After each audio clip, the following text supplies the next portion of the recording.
기술과 부동산 업계가 발칵 뒤집힌 뒤이 하나 있었습니다. 오늘 우리가 파헤쳐볼 이야기인데요. 많은 전문가들이 고개를 갸웃하게 맞는 바로 그 인수건이죠. 때는 2025년 2월 부동산 테크 업계의 거물이죠. 코스타 그룹이 3D 매핑 기술을 가진 메타포트를 사들이겠다고 발표합니다. 인수 금액이 얼마였냐면요. 무려 16억 달러였습니다. 근데 진짜 놀라운 건 이 다음입니다. 이 16억 달러라는 돈이요, 당시 메타포트 주가의 자그마치 221%의 프리미엄을 붙인 가격이었다는 거죠. 3배가 넘는 웃돈을 주고 사겠다는 거잖아요? 아니 도대체 어떤 회사길래 이렇게까지 돈을 쓰나 싶죠? 여기서 진짜 반전이 나옵니다. 이 엄청난 돈을 쏟아붓는 대상이 글쎄요, 연간 2억 5,600만 달러, 우리 돈으로 수천억 원의 적자를 내고 있던 회사였다는 겁니다. 자, 그러니까 이게 오늘 이야기의 핵심 질문입니다. 이건 과연 미래를 내다본 천재적인 전략일까요? 아니면 망해가는 회사의 필사적인 탈출극이었을까요? 지금부터 이 16억 달러짜리 퍼즐을 한번 맞춰보겠습니다. 코스타가 왜 이런 무리수처럼 보이는 도박을 했는지 알려면요. 먼저 메타포트라는 회사가 대체 뭐라는 곳이었는지, 그들이 내세운 비전이 얼마나 대단했는지를 알아봐야 합니다. 메타포트의 꿈은 정말 원대했습니다. 세상에 존재하는 모든 건물, 모든 공간을 3D로 스캔해서 가상세계에 똑같이 복제하는 거였죠. 이걸 바로 디지털 트윈이라고 부릅니다. 그리고 이 비전은 그냥 꿈으로만 그친 게 아니었어요. 2024년까지의 성장에 보면요. 사용자가 120만 명을 넘어섰고 디지털로 복제한 공간이 무려 507억 제곱비트. 상상이 가시나요? 구독 수익도 1억 달러에 육박했고요. 게다가 이 시장 자체가 2034년에는 2조 달러 규모로 커질 거라는 전망까지 나왔으니 정말 어마어마했죠. 이 그래프를 보시면 그 성장세가 한눈에 들어오죠. 2020년부터 4년 만에 매출이 거의 2배로 뛰었습니다. 와, 정말 대단하죠? 하지만 이게 이야기의 전부는 아니었습니다. 사실 이게 딱 절반의 진실이었어요. 자, 지금부터는 이 화려한 성장 뒤에 감춰져 있던 어두운 이면을 들여다볼 시간입니다.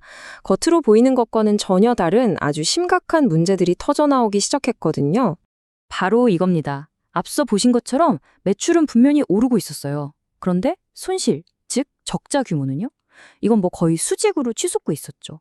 2024년 한 해에만 2억 5천만 달러가 넘는 돈을 까먹은 겁니다.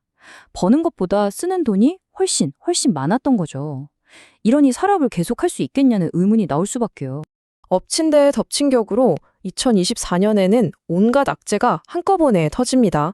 4월에 코스타가 인수한다고 발표하자마자 정부가 반독점 조사를 시작하고요. 6월에는 투자자들이 소송을 걸고 8월에는 전직 CEO와의 소송에서 쥐고 심지어 내부 고발까지 터져 나옵니다. 말 그대로 회사가 풍비박산이 날 지경이었던 거죠. 투자자들이 낸 소송의 핵심은 이거였습니다. 경영진은 회사가 망하던 말던 자기들만 황금 낙하산 챙겨서 탈출하려 하고 그 피해는 고스란히 우리 같은 일반 주주들이 보고 있다. 이런 주장이었죠. 그런데 여기서 정말 결정타가 터집니다. 전직 임원이 회사가 장부를 조작했다. 그러니까 분식회계를 했다는 폭로를 한 거예요. 이건 그냥 돈을 못 버는 차원의 문제가 아니잖아요. 회사의 도덕성과 투명성 자체에 금이 가버린 아주 심각한 사건이었습니다. 자, 상황이 이렇습니다. 적자는 눈덩이처럼 불어나고 소송이란 소송에는 다 휘말리고 심지어 회계부정 의혹까지 터진 회사. 그런데 코스타는 왜 이런 회사에 주가 3배가 넘는 돈을 주겠다고 한 걸까요? 다시 원점으로 돌아온 거죠. 여기에 대한 코스타 CEO 앤디 플로렌스의 대답은 아주 명쾌했습니다.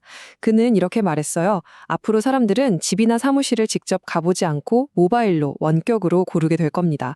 바로 그 몰입형 경험의 미래를 우리가 사는 겁니다. 라고요. 그러니까 코스타의 큰 그림은 이런 거였습니다. 첫째, 메타포트의 독보적인 3D 디지털 트윈 기술을 흡수하고, 둘째, 그 기술의 핵심인 코텍스 AI 엔진을 우리 걸로 만들고, 셋째, 이미 메타포트가 쌓아놓은 1200만 개가 넘는 공간 데이터를 전부 가져오는 거죠. 한마디로 부동산 시장의 디지털 전환, 즉 프롭테크 시장을 통째로 장악하겠다는 야심이었던 겁니다. 실제로 AI 기술이 부동산 시장에 가져올 변화는 엄청날 것으로 예상되는데요. 2030년까지 무려 340억 달러, 우리 돈으로 40조 원이 넘는 효율을 만들어낼 거라는 전망도 있습니다. 코스타는 바로 이 거대한 미래 시장에 16억 달러를 베팅한 셈이죠. 결국 이 시끄러웠던 딜은 2025년 2월에 최종적으로 성사됩니다. 하지만 이걸로 이야기가 끝난 건 절대 아니었죠. 그래서 이 딜을 보는 시각은 이렇게 딱 두 가지로 나뉩니다. 한쪽에서는 코스타가 미래 기술과 데이터를 손에 넣은 전략적인 승리다라고 보는 거고요. 다른 한쪽에서는 그냥 현금은 바닥나고 소송에 시달리던 회사가 내부자들 배만 불리면서 탈출한 것뿐이다. 이렇게 보는 거죠. 여러분은 어느 쪽 같으신가요? 가장 중요한 포인트는 바로 이겁니다. 코스타는 메타포트의 빛나는 기술과 잠재력만 산 게 아니라는 사실이죠. 그 회사가 가지고 있던 모든 문제점, 소송 리스크, 그리고 장보 조작 같은 의혹들까지 그 모든 위험을 통째로 떠안게 된 겁니다. 결국 마지막 질문은 이렇게 남습니다. 코스타는 과연 부동산의 미래를 산 걸까요? 아니면 역사상 가장 비싼 골칫덩어리를 사들인 걸까요? 16억 달러짜리 도박의 최종 결과는 아마 시간이 지나야만 알 수 있겠죠.